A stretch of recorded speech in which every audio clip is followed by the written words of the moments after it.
องค์ที่เปิดรับฟังยังสถานีวิทยุแห่งนี้มาด้วยดีด้วยความเคารพ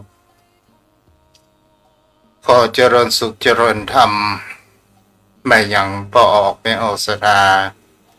อันมีป่อมอนแม่มอนป่ออุ้ยแม่อุ้ยปีแปดนะท่านผู้ฟังผู้มีบุญทุกท่านที่ติดตามรับฟังธรรมะยามแรงทางสถานีวิทยุเพื่อการศึกษาพระพุทธศาสนาและวัฒนธรรม 104.5 เมกะเฮิรตซ์โดยการส่งลิงก์สัญญาณไปณสถานที่ตั้งสถานีวิทยุคือวัดไผ่หินตำบลสุเทพอำเภอเมืองจังหวัดเชียงใหม่ได้รับความเมตตาธรรมผู้อำนวยการใจดีท่านอาจารย์พระครูสมุวิศวัตรวรกิจโจเจ้าอาวาสวัดไผ่หินและผู้อำนวยการสถานีวิทยุพระพุทธศาสนาแห่งนี้มาด้วยดีตลอดวันนี้ก็มาอยู่กับตนตัวของตนตัวอันตมภาพพระครูไพศาลสุตกรเจ้าอาวาสวัดทุ่งประเกตตำบลหนองหานอำเภอสันทรายจังหวัดเชียงใหม่มาอยู่เป็นประจำทุกวันพัดและวันศุกร์เวลา5 โมงเย็นจนถึง6 โมงโดยประมาณมาอยู่เป็นผู้คิดผู้อ่านคือก่อให้เกิดอย่างคำว่าปัญญามาอย่างโยมพ่อโยมแม่ผู้มีจิตใจอันแนบแน่นผู้มีจิตใจศรัทธาในพระรัตนตรัยพระธรรมคำสอนขององค์สมเด็จพระสัมมาสัมพุทธเจ้าเป็นสิ่งที่ก่อให้เกิดแห่งแสงสว่างก่อให้เกิดแห่งความสงบก่อให้เกิดแห่งเขาว่าสิ่งที่ดีๆจะเกิดขึ้นในจิตใจถึงเราบอกถึงฝั่งแห่งพระอริยบุคคลแต่ถ้าเราได้เกิดมาแล้วอย่างมีคุณค่าได้เงื่อนทานได้รักษาศีลเจริญสมาธิภาวนาก็ถือว่าบุญกุศลเหล่านี้ก็จะเป็นสมบัติที่จะนำพาเราไปสู่ในภพภูมิที่ดีไม่ต้องหวังว่าจะไปสู่ในอบายภูมิโยมพ่อโยมแม่ท่านผู้ฟังทั้งหลายวันนี้ก็จะเป็นในการธรรมะในแห่งเขาว่าแบบข้าวซึ่งมีแต่เจ้าก็ได้อ่านข่าวพระของที่นี่ล้านนา .com เนาะถ้านี่ก็ขอบคุณอ่านว่าเปิ้นได้เขียนข่าวแล้วมีคติคำคมคำสอนตัวเปิ้นบอกไว้ว่าอานิจจังสังขารชีวิตหมู่มวลมิตรหมู่มวลญาติมิตรลิขิตเปลี่ยนผันคนเคยเป็นมิตรมาผิดหัวกันเพื่อนเคยผูกพันมาผันไหนแน่คนทุกข์คนจนขัดสนเสื้อผ้ากับร่ำรวยมาอย่างนั้นคนรวยคนมีเศรษฐีสูงจันทร์ไปตกต่ำขั้นละนามอมีเตียงแท้แน่ในโลกาองค์ศาสดาว่าอย่ายึดมั่นอายุนั้นนะว่าไปก็สั้นโลกเปลี่ยนกู้บันแน่แต่คนตายนั้นหนอนับปอปอแป้บ่มีทางแก้เลยนาย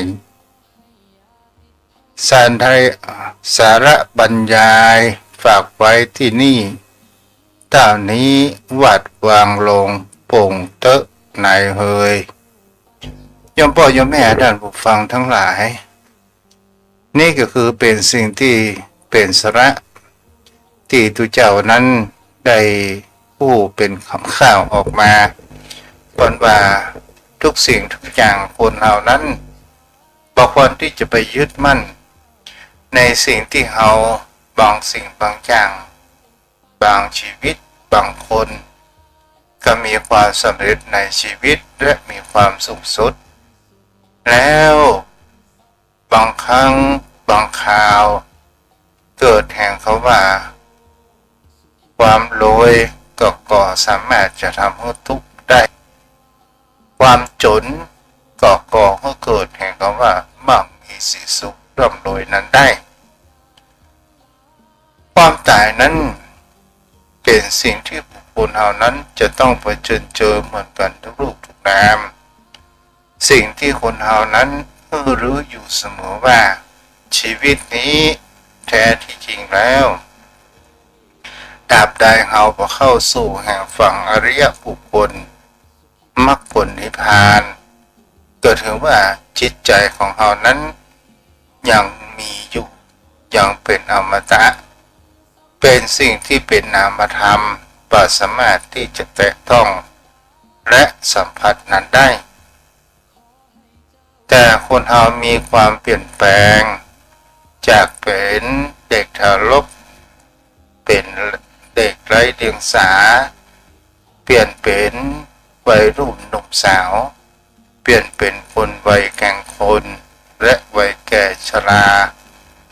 แล้วสุดท้ายเราก็เปลี่ยนร่างกายไปสู่ร่างใหม่ตามคติภพที่เราได้กระท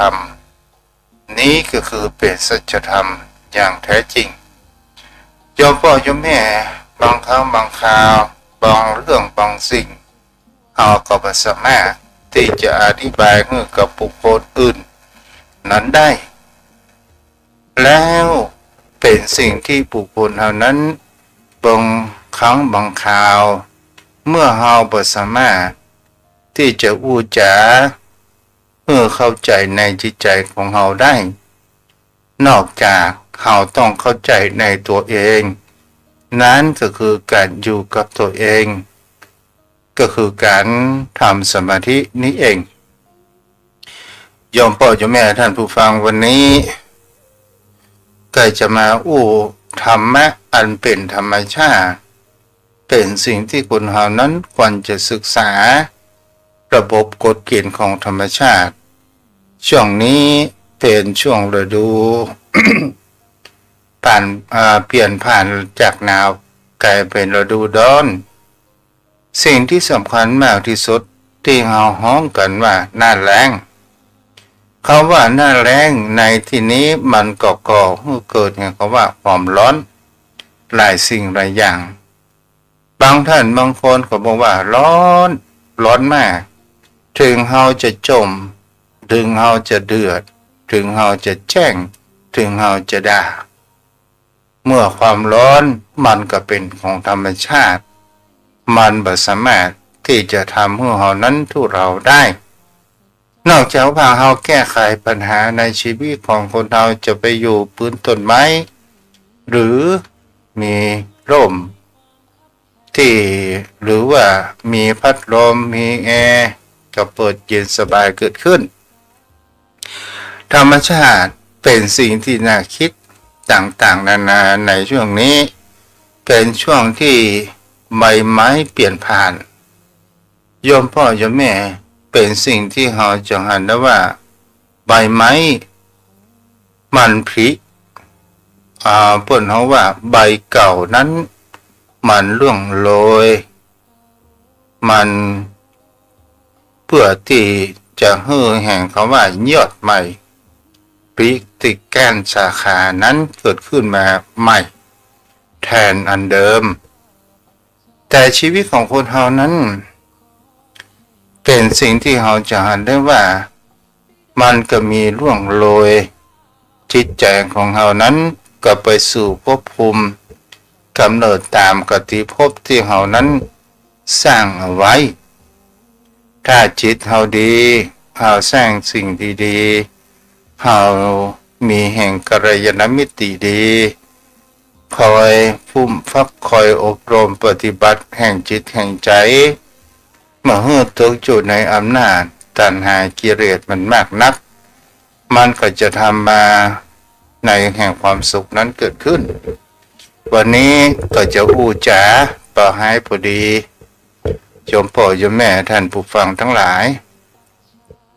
วันนี้จะมาอู้แห่งเขาว่าจิตใจของบุคคลที่มันมีแห่งความตั้งมั่นจิตใจแห่งบุคคลผู้มีความโลเลแล้วก็เป็นสิ่งที่จะหันได้ว่ามีพระรูปหนึ่งที่มีประวัติบวชอยู่7 ครั้งครั้งที่7ถึงจะอยู่ถาวรโยมพ่อโยมแม่ท่านผู้ฟังทั้งหลายพระรูปนี้ชื่อว่าจิตตคหัตเถระก็หมายถึงเขาว่าผู้อยู่ในมือของจิตหรือว่าถ้าแปลตามภาษาบ้านเราเป็นผู้อยู่ใต้อำนาจของจิตแล้วก็เป็นสิ่งที่บุคคลเรานั้นอ่านได้ว่าครั้งพระพุทธกาลในเมืองสาวัตถีมีชายผู้หนึ่งนั้นได้เลี้ยงงัวสถานญาติโยมทั้งหลายงัวนั้นบังเอิญมีจำนวนหลายตัวด้วยกันแต่ละครั้งนั้นก่อนที่จะเอางัวออกแหล่งก็จะต้องนับว่ามีกี่ตัวก่อนจะเอาเข้าแหล่งก็จะต้องนับว่ามีกี่ตัว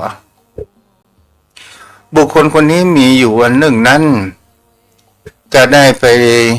เอางัวนั้นไปเลี้ยงที่ชายป่าซึ่งเป็นที่ใกล้แห่งวัดประเชตวันนั้นเกิดขึ้นศรัทธาญาติโยมทั้งหลายงัวมันมีหลายตัวอยู่ประมาณ100ตัวแล้วนับไปนับมามันขาดแหมไปแหมตัวหนึ่งตัวที่100เนี่ยมองว่ามันหายไปไหน จิตตคหเถระจิตตคหัตเถระผู้นี้เนี่ยจะได้เดินเสาะหาอย่างงัวของตัวเองเดินไปเดินมาด้วยความหิวกระหายนั้นเกิดขึ้นการยังวัดประเชตวันมีแห่งเขาว่าความเจริญรุ่งเรืองในบทของว่าหันวิหารหันอุโบสถหันกุฏิพระสงฆ์ต่างๆนานานั้นเกิดขึ้นจิตตคหเถระนี้โดยการที่ตัวเองนั้นก็ยังนับถือแห่งเขาว่าพราหมณ์นั้นอยู่เป็นพราหมณ์ศรัทธาญาติโยมทั้งหลายเมื่อเกิดความหิวกระหายแล้วเขาว่าศาสนาไหนก็เข้าได้จิตตคหเถระผู้นี้เนี่ยชายผู้นี้ก็เข้าไปยังวัดประเชตวันบังเอิญก็ไปเหมาะเจาะในช่วงเวลาเพลพอดีเมื่อพระภิกษุสงฆ์นั้นฉันเพลเรียบร้อย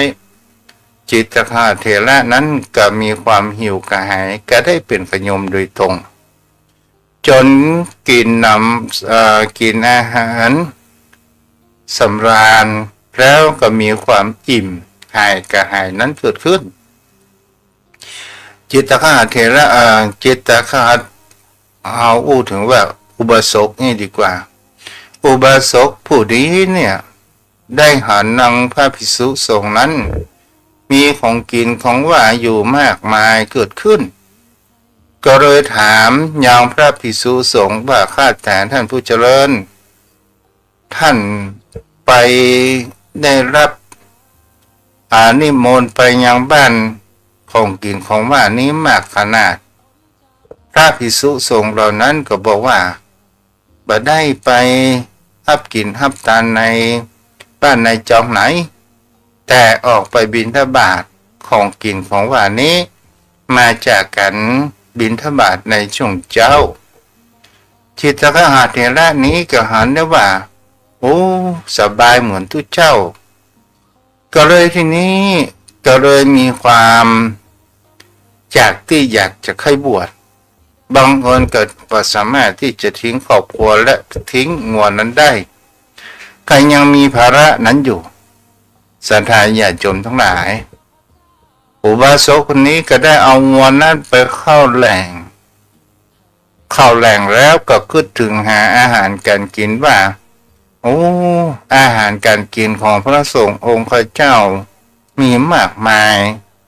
เฮาคิดไปแล้วเฮาก็ไปบวชหนี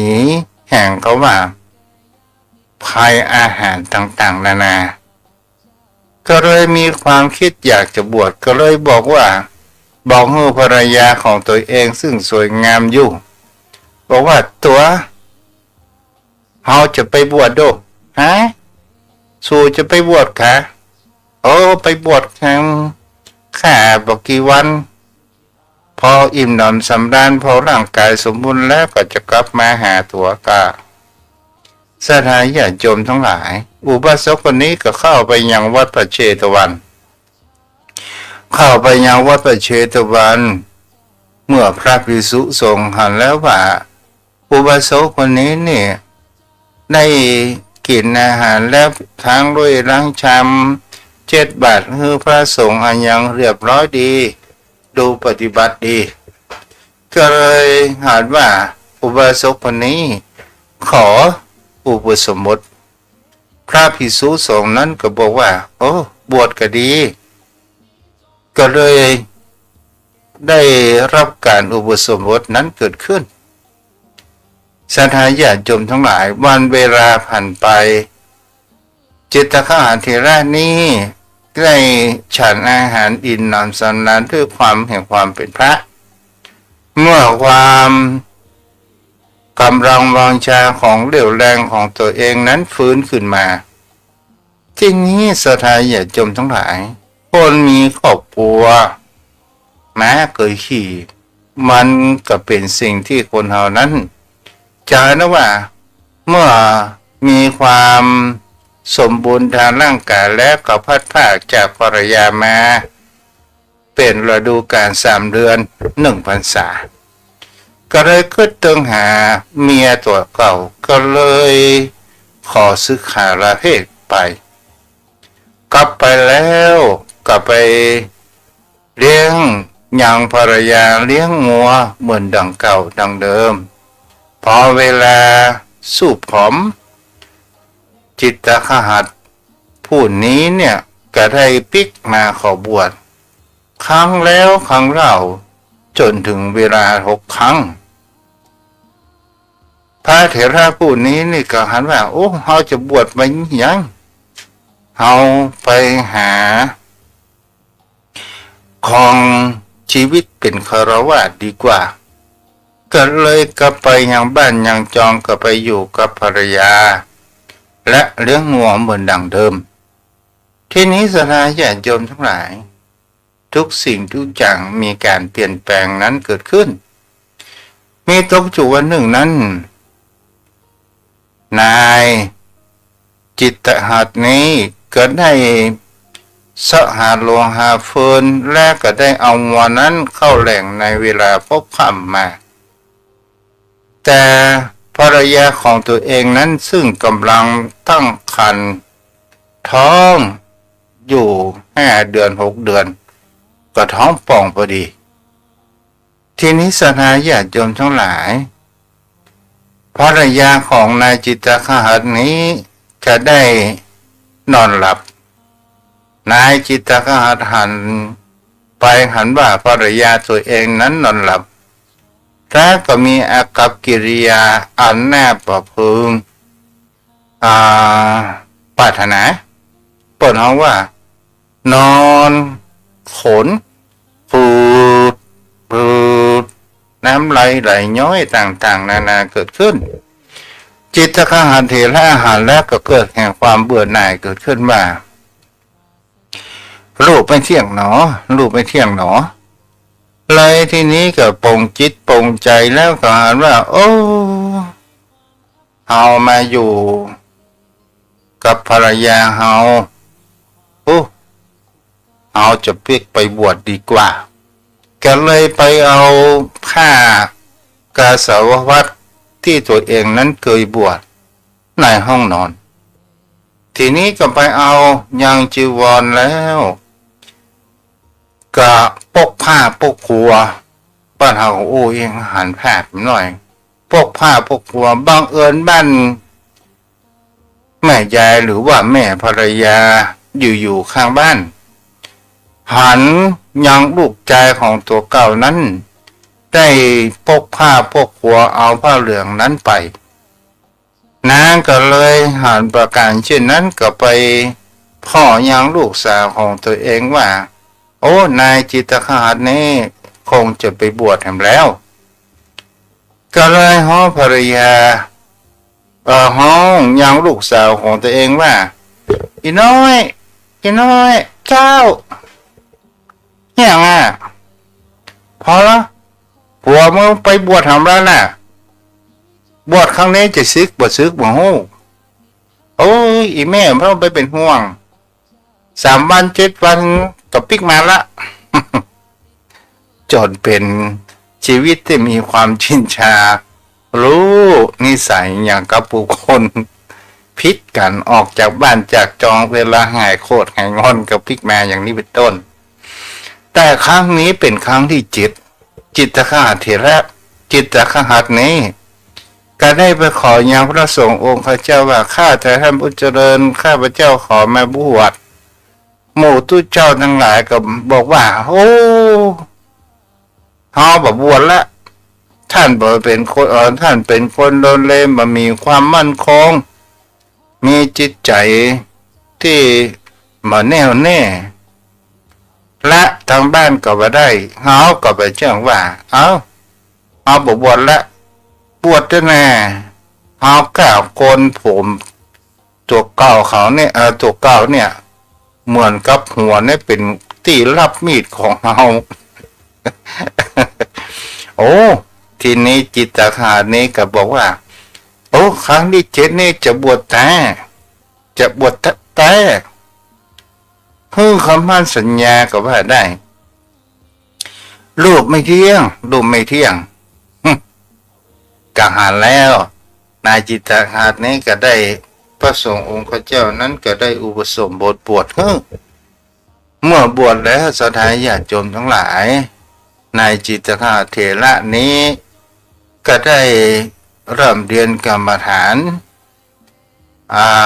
ยังสำนักขององค์สมเด็จพระผู้มีพระภาคเจ้าได้บำเพ็ญเพียรจนได้บรรลุเป็นพระอรหันต์ปฏิสัมภิทาญาณเกิดขึ้นสถาญาติโยมทั้งหลายเมื่อพระภิกษุสงฆ์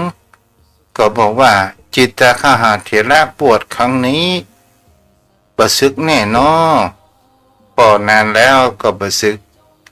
แล้วจิตคหตนี้ก็ได้บรรลุก็ได้บอกว่าเฮาเป็นบรรลุเป็นพระอรหันตผลแล้วก็ได้นำความนี้ไปทูลถามยังองค์สมเด็จพระผู้มีพระภาคเจ้าพระองค์ก็ได้บอกว่าบุตรของเรานั้นเมื่อก่อนมีจิตใจไม่มั่นคงตอนนี้มีจิตใจมั่นคงและได้ละแห่งเขาว่าสังโยชน์ได้แล้วจนบรรลุเป็นแห่งพระอรหันต์นั้นเกิดขึ้นนี่แหละโยมพ่อโยมแม่ท่านผู้ฟังทั้งหลายนี่บ่งบอกถ้าเป็นปริศนาธรรมบอกว่าการทำบุญเฮาก็ทำบ่อยๆแม้เฮาจะทำนิดทำหน่อยดีกว่าเฮาประทำเสียเลยถ้าเฮาหมั่นรักษาศีลอย่างเช่นว่าวันศีลวันพระรักษาอุโบสถศีลวันศีลวันพระรักษาศีล5อย่างน้อยเฮารักษาสักวันหนึ่งวันอื่นๆก็รักษาเช่นเดียวกันบางครั้งมันก็บ่ครบแต่ก็ยังดีเจ้าพ่อเจ้าแม่ท่านผู้ฟังทั้งหลายถ้าเฮามันรักษาจนเกิดแห่งความเคยชินนั้นเกิดขึ้น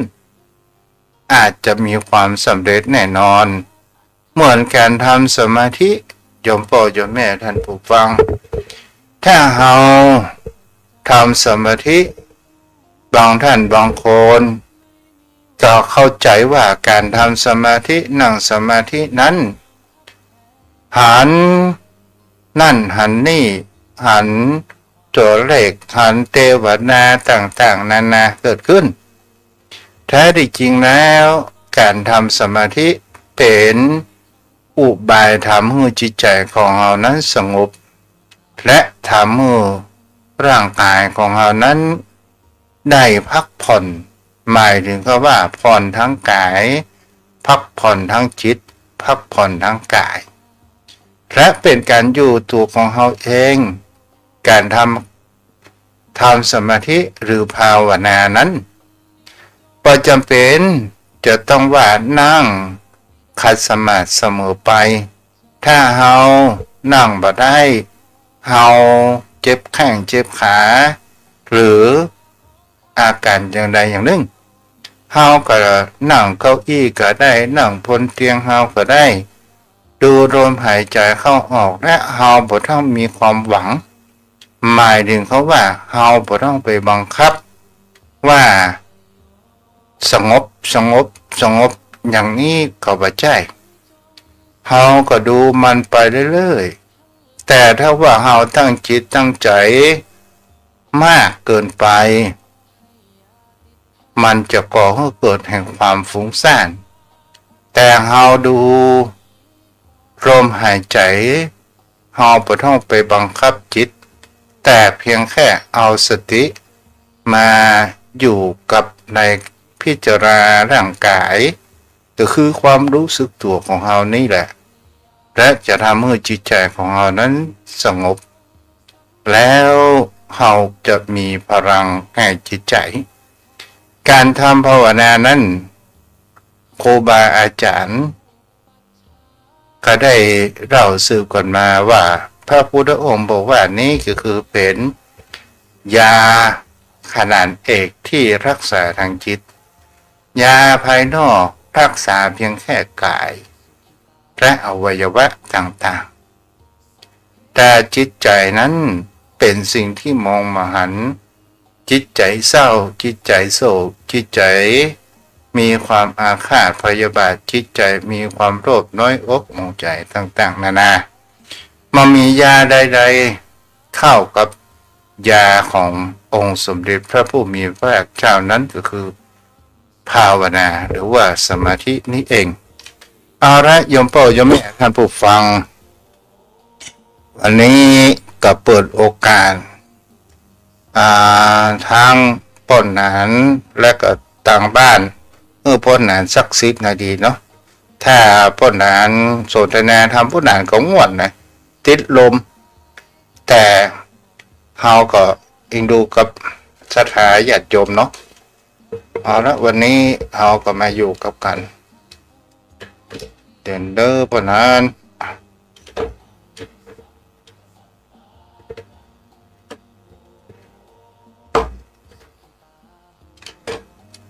เจริญพรขอกราบแทบใต้ไว้สาเมตตาบารมีธรรมท่านพระคุณเจ้าด้วยความเคารพอย่างสูงยิ่งครับท่านเจ้าครับเจ้าที่เปิดโอกาสให้ญาติธรรมได้สนทนากับท่านเจ้าของเราหลายครั้งละมันติดลมครับท่านพระคุณเจ้า มันมันก็ออกไปมันเวลาผมมันดึงโบยแล้วท่านเจ้าครับไปถึงว่าคนถูกลงตรงคอกันนี่มันกำเดียวก็เหมือนว่าชั่วโมงก็เหมือน10 นาทีหรอกเดี๋ยวขอจะโมงน้อยครับอย่างมันเธอคุยแต่คุยไปเดี๋ยวขออนุโมทนาผู้ติดตามทาง Facebook ก่อนเด้อมีแม่ประกายพึกษ์มุนเจริญพี่น้องสารปีดอกอัญชันแม่ภูธัญญากศนฟังจากในเบียงขออนุโมทนาบุญตัวเด้อตลอดจนถึงโยมพ่อโยมแม่ที่รับฟังทุกท่านเอาละมาอยู่กับพ่อหนานจิตใจล้วนเลเนี่ยมันเป็นสิ่งที่บางครั้งบางคราวมันก็ก่อให้เกิดแห่งความมั่นคงเนาะพ่อหนานเนาะ เป็นเหตุการณ์นะเจ้าเพราะเขาไม่ได้ฝึกสมาธิความตั้งมั่นครูบาอาจารย์พ่อแม่ครูบาอาจารย์มันเปรียบว่าใจเขาเนี่ยมันเหมือนลิงหรือว่าเหมือนงัวน้อยเขาไม่ได้มัดลักเขาไม่ได้เอาสติมัดมันไว้มันไปเลยมัน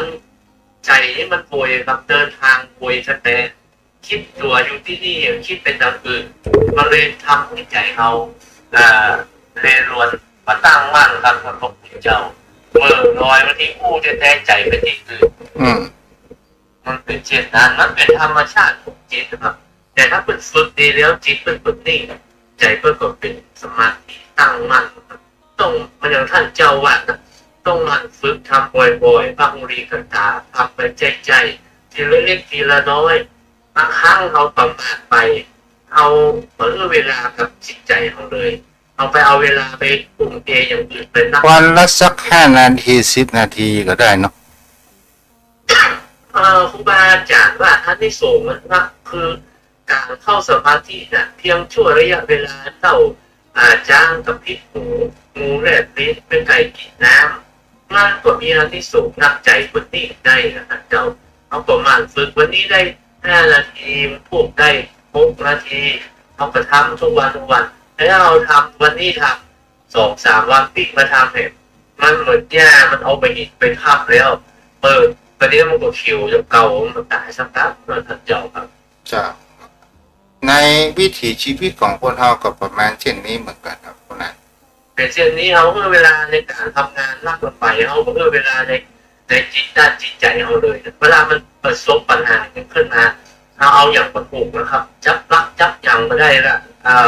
การนั่นนี่ปังละใจปังละปะตั้งมั่นละในโบราณบุมีที่ยึดบุมีที่เกาะที่เดียวที่เปิดท่านพระพุทธเจ้า โอ้ถึงว่าอย่างกับรัตนอุบาสิกานางวิสาขา มีจิตใจที่เป็นสมาธิมีจิตใจตั้งมั่น ที่หลานของเพื่อนตายเพื่อนกำลังฟังธรรมอยู่ มีผู้รับใจมาบอกว่าหลานของนางตาย และทีนี้นางก็บ่ได้พี่ภัยรำพันเพิ่นก็บอกว่าตายก็ตายไป แม้กระทั่งภาชนะหม้อยังรู้จักแตก อันนี้ก็หมายถึงเขาว่าเพิ่นบ่ได้ตื่นตระหนกอะไรอย่างเนาะ มันคงเจริญอสุภเจริญมรณสติครับท่านพระคุณเจ้าเพราะว่าเปิดมีสติอยู่ทุกเมื่อเพราะว่าของทั้งหลายเนี่ยมันเป็นอนิจจังทุกขังนะถ้าการพบ ถ้าเป็นเฮาเขานี่เฮาจะอย่างไรโอ้ผมบ่ฟังแล้วฮะถ้าเอาถ้าเป็นเอาใจเอามาตั้งท่านพระคุณเจ้ามันก็ใครก็มาก่อบาปมาฟังนะท่านพระคุณเจ้ามันเหมือนกับถ้าเปิดบอกถ้าเอาสเปนเดียไปย้อนเปิดว่ามันไม่ใช่พี่น้องสู่รอว่ามันจะลูกจะเต้าทุกรอยมันเป็นลูกค้ารอดมันเปิดเมื่อสติแต่ว่าเอายอมฟังกับเปิดนะครับ จะ ถ้าเอาแบบได้มันฝึกหรือถ้าเอามันฝึกว่า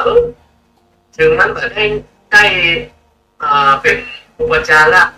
มันได้คณิคะเล็กๆน้อยๆมันก็ยังดีใจมันยังอยู่กับตัวเปิดก็ตายก็ตายผมเปิดมาผมเปิด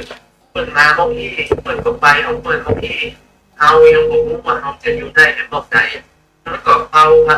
บาใจของไปก็บอกแต่เอามันจะเปล่ามันจะมาเป็นคำเป็นของเราน้ำเหลือมันจะมาเป็นปีปากไปกับมันก็ไปซ้ำเติมตัวเขาขนาดเจ้าครับจะเอามาอู้ถึงว่า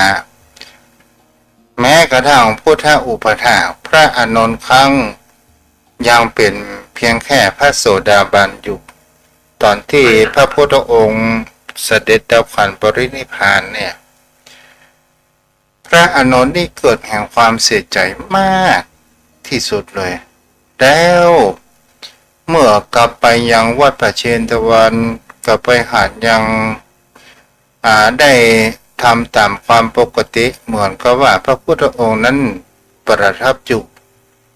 ก็ได้ตั้งน้ำฮ้อนน้ำชาเพียวยังกุฏิบ้างเอิญก็ไปหันอย่างปวดห้องว่าเป็น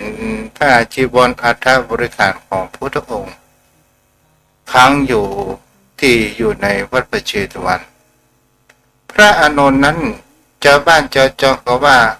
พระอานนท์เอาพระพุทธองค์ไว้ที่ไหนพระอานนท์นั้นก็น้ำตาก็ไปอยู่แม้กระทั่งเป็นพระโสดาบันนี่ก็หมายถึงว่าทำความการร้องไห้เนี่ยถือว่าเป็นธรรมชาติของปุถุชนเพราะนั้นก็ลองดูสังเกตว่าเป็นเช่นนั้นครับมันเป็นความรักที่ฝังอยู่ในจิตในใจความรักความผูกพันนะครับท่านเจ้ามันอดมาได้ครับคือปุถุชนแต่ว่ามันเป็นความรักที่บริสุทธิ์ลึกซึ้งฝังอยู่ในจิตในใจครับแล้วเราก็ลองมาดูว่าพุทธอุปถาพระอานนท์ผู้นี้เนี่ยใจแห่งเพราะว่าจนพอมามีเวลาที่ได้บำเพ็ญเพียรทำสมาธิพระสงฆ์องค์เจ้ารูปอื่นๆที่เปิดมาที่หลังบรรลุเป็นพระอรหันต์หมดที่พระอานนท์ไม่ได้บรรลุเตื้อก็เพราะเมาแต่อุปถากอย่างองค์สมเด็จพระผู้มีพระภาคเจ้าหมายถึงเขาว่าพรที่พระอานนท์ขอพร7ประการนั้นน่ะก็คือพระองค์ไปเทศที่ไหนปิกมากับมาอู้กับพระอานนท์นั้นรับฟังที่นี้จะเป็นสิ่งที่เราจะได้ว่าหน้าที่ของพระอานนท์กว่าจะนอนรับนี่เกียบเที่ยงคืนเหมือนกันเนาะพระนั้นครับผมก็ได้ฟังเหมือนกับท่านเจ้าว่าคือพระอานนท์เนี่ยจะได้อุปถากพุทธองค์ตลอดพุทธองค์ปฐมหรือว่านอนหลับแล้วพระอานนท์ถึงจะได้นอนแล้วมันอยู่ห่างกันจากคณะพุทธีจะต้องเฝ้าติดตามในสายตาดูแลพุทธองค์ตลอดเป็นพุทธอุปถากที่พุทธองค์ด้วยความยกย่องเป็นเอตทัคคะหลายอย่างพระอานนท์ครับเป็นด้านความทรงจำโดยต้องสูงทรงจำแล้วก็กตัญญูพุทธอุปถากมีเรื่องหลายอย่างนะครับท่านเจ้าแล้วเราก็ลองมาดูภายหลังพระองค์เสด็จดับขันธ์ปรินิพพานพระอานนท์ยังไม่ได้เป็นพระอรหันต์เตื้อตนแห่งพระภิกษุสงฆ์ได้จดขันว่าโทษว่าพระอานนท์ท่านนี่มีความประมาทค้างพระพุทธองค์ยังพระชนชีพอยู่แกยังบ่ทูลให้เพิ่นอยู่ถึงครบถึงอายุ1กับก็หมายถึงว่าอยู่ได้100 ปีเป็นพระอานนท์เนี่ยพระองค์แสดงอย่างว่าเพิ่นเฮาว่าอย่างไหนปฏิหารหรือครับท่านเจ้าบ่ใช่ปฏิหารแสดงเพิ่นเฮาว่าหน้าที่เลยครับเด้อปกป้องเจ้าหน้าที่เปิ้นว่าอย่างร่างสังหรณ์แกแสดงมาบางตาเหรอครับท่านเจ้าเจ้าครับที่ท่านเจ้าตอบครับเดี๋ยวเขาก็กำมาออกเดี๋ยวครับท่านเจ้าอัฏฐกถาจารย์เปิ้นบอกว่าที่พระอานนท์ประทูลขอนั้นมันเปิ้นคือความหมายหลายอย่างนะครับพระอานนท์สังหรณ์ใจโดยถูกพยามารบังตาไว้และเห็นประการหนึ่งบางจิตแกก็หนามาจากครับว่าใจบางตาบางจิตแกบางครับประมาณนะครับและเห็นประการหนึ่งนั้นพระอานนท์ทรงเห็นว่าด้วยความเอ็นดูเขาพูดถึงภาษาชาวบ้านเอ็นดูสงสารทุกขเวทนาของพุทธองค์ที่พระองค์นั้นสังขารข้า เก่าแล้วพุทธองค์เคยเทศนาหรือพระนนท์ฟังว่าร่างกายสังขารของเราเปลี่ยนรูปเปลี่ยนไม้ไผ่มาซ่อมมายั้งมาลูกกับบางพุทธองค์เห็นทุกขเวทนาของพระนนท์เห็นทุกขเวทนาของพุทธองค์ด้วยโลคาภาคืออาการที่ขาดที่ว่า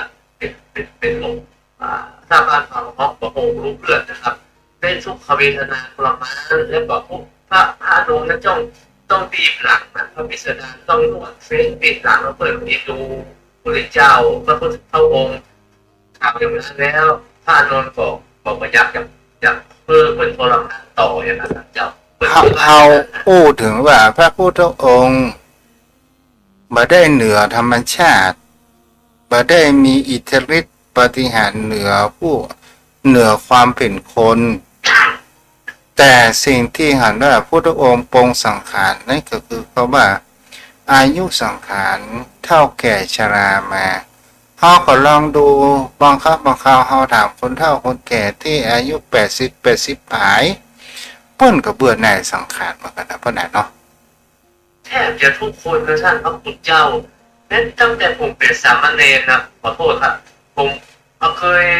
สนทนาหรือพูดจากับคนเฒ่าคนที่หลังจากทำวัดแล้วเพิ่นก็จะพูดเลยครับน้องว่าโอ้พระเพิ่นพระแล้วก็ร้องเล่นพระโอ้อุ้ยก็แก่ไปแล้วอุ้ยจะได้นอนวัดนอนวายมีกี่เดือนก็บอกว่าเด้อว่าอุ้ยอยู่ไปเมินเนาะโอ้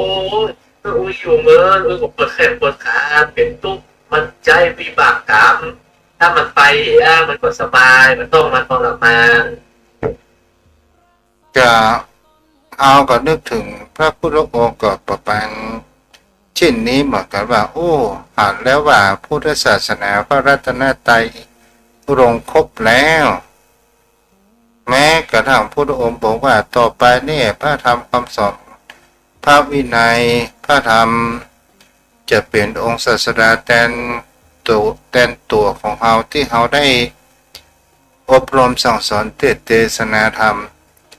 และก็เป็นสิ่งที่จะได้ว่าหลังจากองค์สมเด็จพระสัมมาสัมพุทธเจ้าครั้งจะปรินิพพานเนี่ยพระมหากัสสปะซึ่งปฏิบัติธรรมอยู่ในป่าแล้วก็ได้ทราบข่าวว่าพระองค์จะเสด็จดับขันปรินิพพานบังเอิญก็ได้พาลูกศิษย์ลูกหามีทุเจ้าแก่ชราอยู่รูปหนึ่งชื่อว่าสุภัทะในที่นี้ไม่ใช่ว่าสาวกองค์สุดท้ายไม่ใช่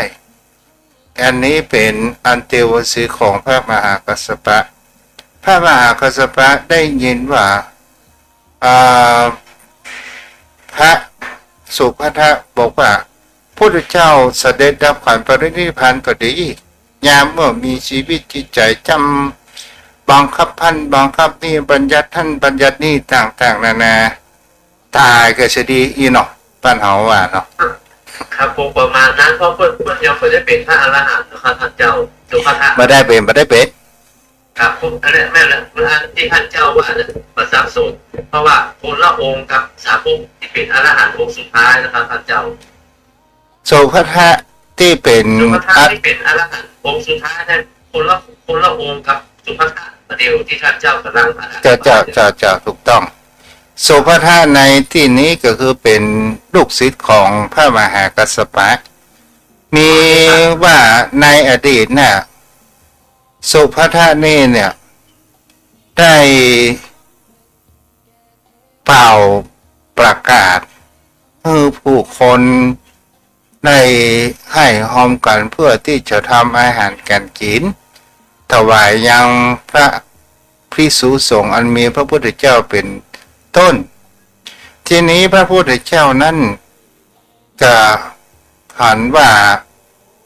สุภัทะเนี่ยเปิ้นว่าเรียไลบุญเอากินเสียกึ่งหนึ่งเนาะแต่พระพุทธองค์นั้นหูด้วยพยานของพระองค์ก็เลยบรับนิมนต์กับเสด็จบิณฑบาตว่าเฮาต้องโปรดเมตตาให้กับเวนยสัตว์ต้องเดินไปข้างหน้าอย่างเดียวนี่ก็คือเป็นตัวต้นเรื่องที่มีความอาฆาตเนาะครับ เช่นนั้นแล้วก็เป็นต้นเหตุที่พระมหากัสสปะจะต้องกระทำสังฆายนาครับท่านเจ้า เจ้า แต่ว่าที่ท่านเจ้าว่าพระอานนท์ยังตอนนั้นยังไม่ได้สำเร็จเป็นพระอรหันตาแต่ว่าพระกัสสปะท่านรู้ตัวอย่างท่านว่ามันต้องขาดพระอานนท์มาได้เพราะอานนท์นี่มันเปิ่นทรงจำ อยู่ใกล้ชิดไง พระธรรมวินัยเป็นพุทธสิบันเป็นคำสอนพุทธเจ้า อยู่ใกล้ชิด อย่างที่ท่านเจ้าอธิบายเบื้องต้นว่าแม้เทศนาที่ไหนต้องพระอานนท์จะต้องไปทูลถามเพื่อเปิดได้รับสั่งกับพระเจ้า แล้วเฮากลับมาพอในแห่เขาว่า พระอานนท์ตั้งจิตตั้งใจว่าจะให้บรรลุเป็นพระอรหันต์บำเพ็ญเพียรนั่งสมาธิอย่างสมาธิตั้งแต่เมื่อค่ำจนถึงใกล้ลุ่งและก็ที่นี้ก็หันว่าโอ้เฮาจะเป็นพระสงฆ์ที่จะไปสังฆายนายังทำคำสอนของพระองค์นั้นคงให้จะไปได้ขอพักผ่อนและนอนขลับ เพียงแค่จะเอนหลังลงนอน ก็ได้บรรลุเป็นพระอรหันตผลในตอนนั้นเนาะ ครับเป็นเช่นนั้นเพราะว่าเปิดบันตึงเกินไปนะครับผ่อนคลายนะครับท่านเจ้า นั่นน่ะเพิ่นบอกว่าถ้าเฮาตั้งใจเกินไป มันบ่ได้สมาธิ แต่ถ้าเฮาบ่ตั้งใจแล้วเฮาก็ดูเฉยๆแล้วจะสมาธิของเรามันจะเกิดต้องขนาด เป็นการผ่อนคลาย เจ้า เกียรติไปนะครับเจ้า เจ้า กับพระอานนท์นี้ได้ตรัสรู้เป็นพระอรหันต์แปลกกว่าพระอรหันต์ตัวอื่นๆจะว่านั่งก็ไม่ใช่จะว่านอนก็ไม่เชิง กำลังจะเอ็น ได้สำเร็จเป็นพระอรหันต์ก็ถือว่าเป็นผู้มีอุปการะคุณต่อพระธรรมวินัยต่อพุทธศาสนาอย่างยิ่งก็ไม่มีใครจำบทพระธรรมวินัยได้เท่ากับพระอานนท์พระอานนท์มีความจำเป็นเยี่ยมเลยนะครับท่านเจ้าครับ ถ้าอยู่ในยุคปัจจุบันนี่ก็เป็นนักอัจฉริยะนะ พุทธโภศาสตราจารย์นี่ต้องเก่งนะครับ อันนี้ก็จำแม่นนะครับท่าน ถ้า เจ้า ไตรปิฎกเคลื่อนที่นะครับ โอ้ถ้าคุณเจ้าสติสัมปชัญญะเพิ่นคงอยู่ครับถึงแม้ว่าเพื่อจะเป็นพระสังฆที่มีอายุภาษายุคการนะครับผมแจ้งว่าสติสัมปชัญญะเพิ่นยังคงนะครับท่านเจ้าครับ เจ้าก็หันในฟังข่าวก็ว่าอันนะครับ และเพิ่นถ้ามีปัญหาถ้าทำวินัยคำสอนของพุทธศาสนาจะมีคนต้องไปนมัสการถามเปิดไขปริศนาไขปัญหาถ้าจะแก้เรื่องกระจ่างเลยครับท่านหลวงเจ้าเรื่องราวอย่างต่างๆนะท่านหลวงพ่อสมเด็จพุทธโฆษาจารย์นะครับ เจ้าบอกคุณรูปนี้มันจะแก้ปัญหาทางศาสนาเพื่อกระจ่างได้ทุกครั้งครับท่านเจ้า โอ้พ่อหลานเอาไปเอามาเนี่ยพอเวลา เลยมาละ เลยเวลา ครับขอกลับเป็นได้ไว้สารในเมตตาธรรมพระเจ้าด้วยความเคารพสูงยิ่งครับได้น้ำธรรมคำสอนในวันนี้ขอทุกท่านเลยพึงนำไปใช้นะครับเรื่องของการเข้าสมาธิการมีจิตใจตั้งมั่นนะครับเป็นพระการคุณอย่างสูงยิ่งนะครับสมาธิถ้าเกิดกับผู้ใดประลงประลืมครับ ต้องขอกลับไหว้สารด้วยความเคารพอย่างยิ่งและท่านญาติธรรมกัลยาณมิตรกัลยาณธรรมทุกท่านได้ศึกษาธรรมะประเภทการขอทุกท่านได้เรียนรู้ได้ฝึกงานปฏิบัติและเข้าถึงธรรมเหมือนกันทุกคนครับขอบพระคุณครับสวัสดีครั คุ บ ณรักษาเด้อเอาละ3 นาทีถึงนี้ถึงนั้น โทรมาเด้อที่เบอร์โทร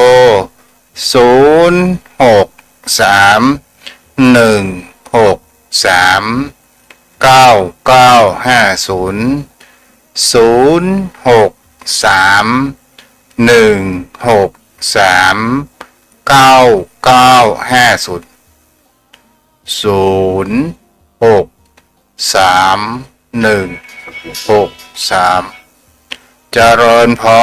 ร โอ้หลวงพ่อกะหลวงพ่อประโมทเป็นไงบ้างสุขสบายดีหลวงพ่อ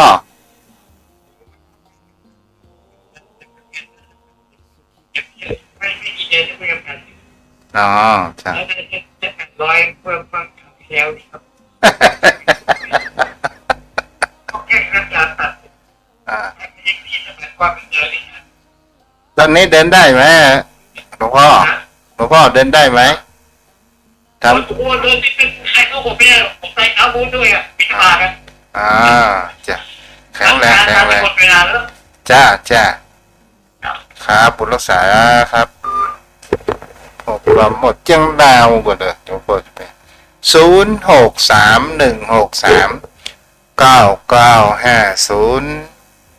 เวลามีความสุขดูแล้วแสนสั้นนักอนุโมทนาโยมแม่สมศรีน้อยปัญญา0631639950เวลาหมดเวลาไว้เพียงเท่านี้ขอเจริญพร